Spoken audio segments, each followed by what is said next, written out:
So camera cut off there, I'm going to cut that in the edit. Anyway, there's a timing and a rhythm to this, okay? So when the bell comes up, you're going to peel it in. You're going to have to kind of get used to that rhythm and timing. Very difficult to teach through video, I'm afraid. But fundamentally what happens is I'm following like a corkscrew pattern, so as the bell comes up, it rotates around and comes in here. But I've got to keep my thumb central to the line, despite the fact that the bell is deviating. The line of force is not deviating, okay? So the line of force is still on this center line here, okay? So we're gonna get a few swings, two-handed, then we're gonna go one-handed swings, then we're gonna go cleans, then we're gonna go clean and jerk, and we're gonna look at stability, okay? So catch and bell, throw, catch and drive.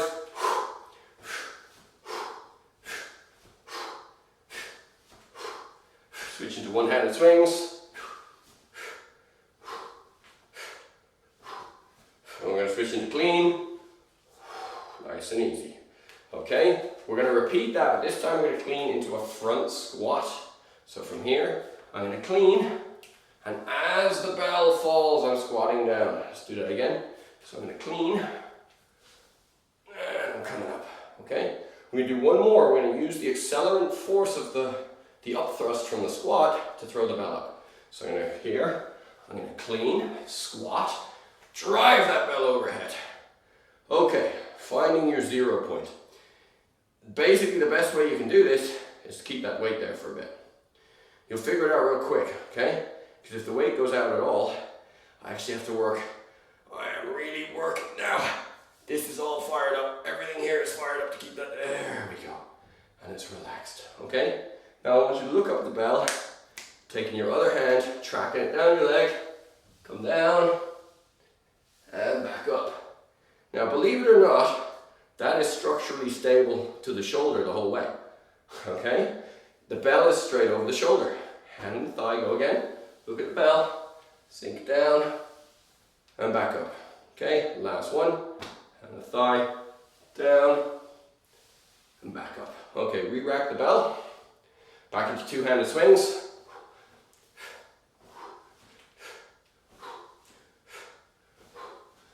Other hand. Remembering the hips, remembering the shoulder, remembering the feet, remembering the breath. Okay, we're going into clean now, and clean. Okay, and again into a clean, and clean. Now clean to front squat.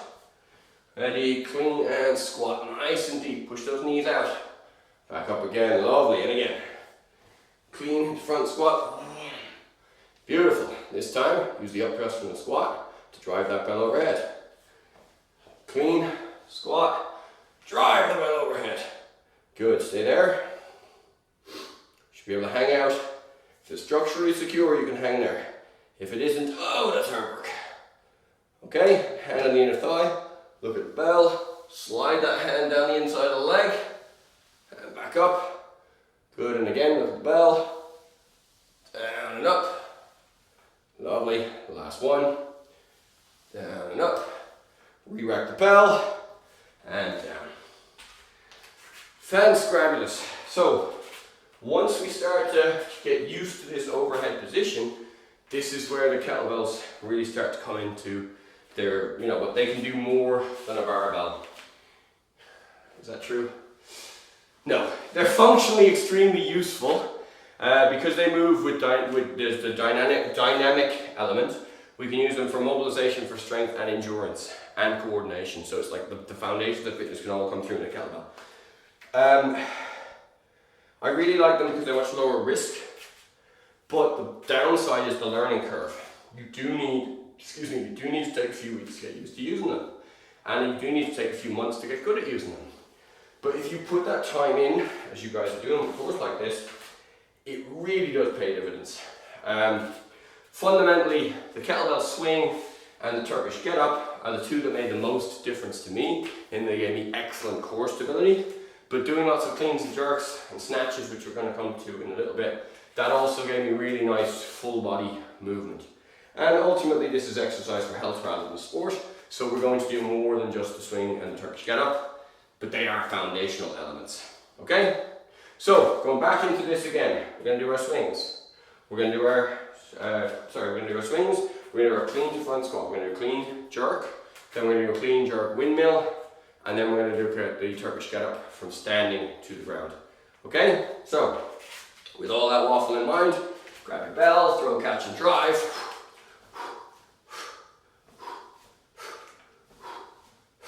So remembering hips, good shoulders, breathing, good midfoot,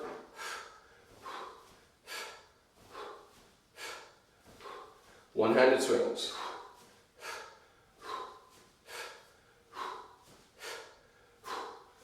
Regular clean, and swing clean again. Do you notice the sag I do at the top of the clean? I'm exaggerating it slightly for the video, but when I catch the bell I sag just to go with it so there's no bang. And again, clean. Lovely. Okay, clean and front squat.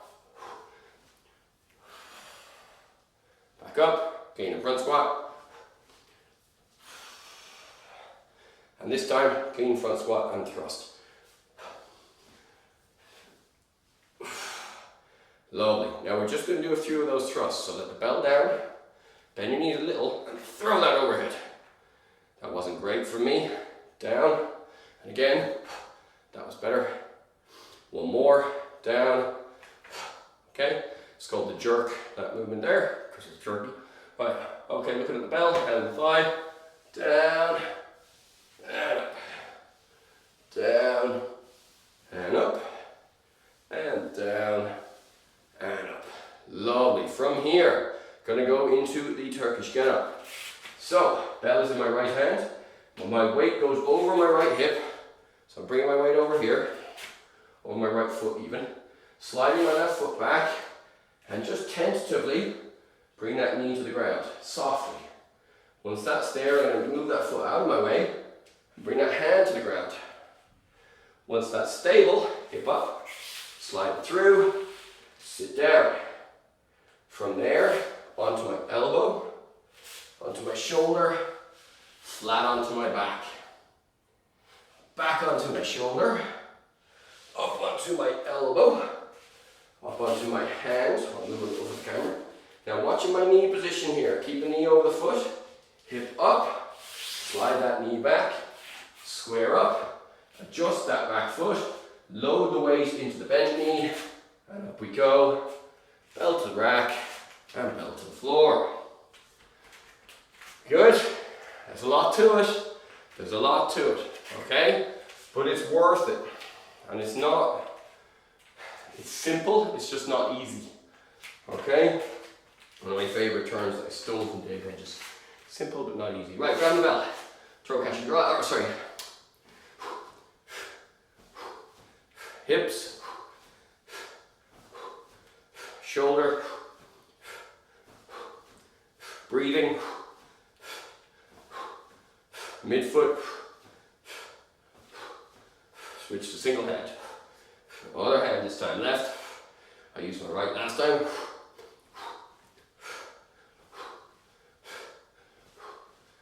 Okay, so a couple of cleans, so clean, and again, and one more clean. Okay, clean to front squat. And again. And one more. Okay, from here, I should stay down. Squat down, jerk that bell overhead. Okay, a couple more. Just from standing, sorry. Down. Keeping the bell there. Hand the inner thigh, look at the bell. Down and up. Down and up, look at the bell. Down and up. Lovely. From there, I'll change angle this time so you can see. I want the weight to go onto this leg. This side. So I bring it over, okay? Bend that knee a little, keep my hip over. Hip is that way. So that's not over, that's over. Slide this foot back. Very tentatively find the floor. Hand finds a comfortable position. Slide that foot through. Sit down. To your elbow, to your shoulder, flat on your back, shoulder, elbow, hand.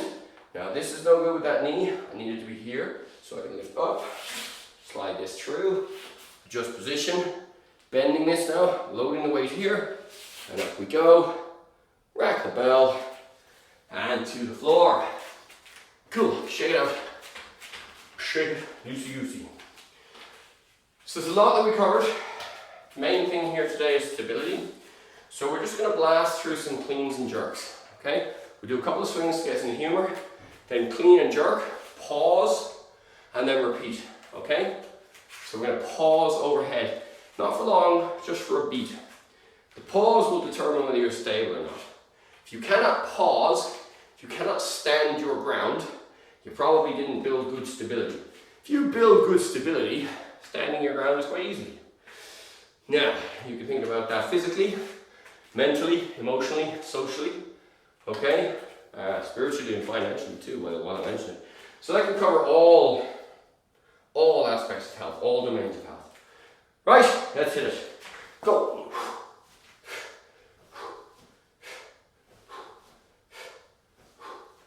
Single hand.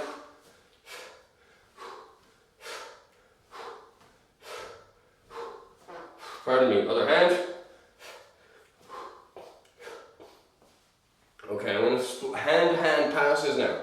So I'm going to go one hand and then the other hand. Okay? If in doubt, keep two hands on for the swing and then let go. But if you're feeling a bit more brave, as long as you have your hips in place, you're dropping that shoulder back at the top, your weight is over the midfoot, you'll find that the bell is actually weightless at that point there. Okay? There. There. Okay? Alright, so right hand, clean and jerk. And back down and reset and go again. Clean and jerk. And again. Clean and jerk. So the breathing now is exhale, exhale, exhale. So from here, I'm going. Okay?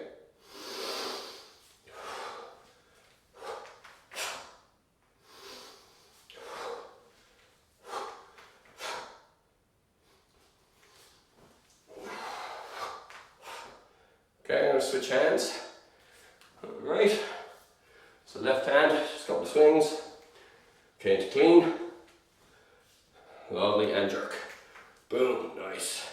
And again.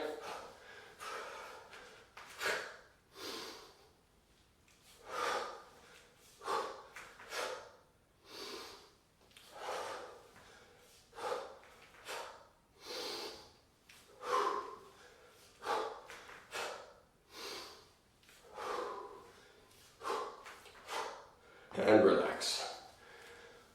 Okay, I'm just going to introduce a concept today that we're going to come back to the next day, and that is of snatch. So now, instead of having that midpoint, so going from here, clean to here, and then jerk up, I'm just going to throw the thing straight overhead. Now, this is technically much more complex, but it's actually easier once you get good with it. The best I've seen, the best I know in this is Maria Monaghan, her coach Dave Hedges. Maria's really cool. Like, I've asked Maria really stupid kettlebell questions and she comes back to me very politely. She's very nice. She's a lovely lady. So when I was a complete novice, she helped me loads. Okay, so from here, still a novice, but you know. From here, I want to throw the bell overhead. So it's going to require a little more drive at this point because it's going further. The other thing is my hand will be that way. And I'm going to throw the thing up. The bell is going to come along here. It's not going to be out there. It's going to be in here. The closer it is to my body, the more drive. Okay? So I want the bell to travel just the minimum distance. So it's not that. Okay? It's this arc in here. Alright? Now you can get your engineering analysis heads on, freeze frame and get a ruler and tell me I'm wrong and all that kind of stuff. But you'll find I'm not as wrong as all that. Okay? So the bell goes in my right hand. I'm going to really throw it now. And I'll throw that bell overhead. Okay? Relax to the shoulder. It's a half snatch when it comes down to the shoulder. And again, throw the bell overhead. Okay, back to this position and down. So that's the half snatch. The half snatch is where you throw it and you let it come down gently. Full snatch, one of my favorite moves from here.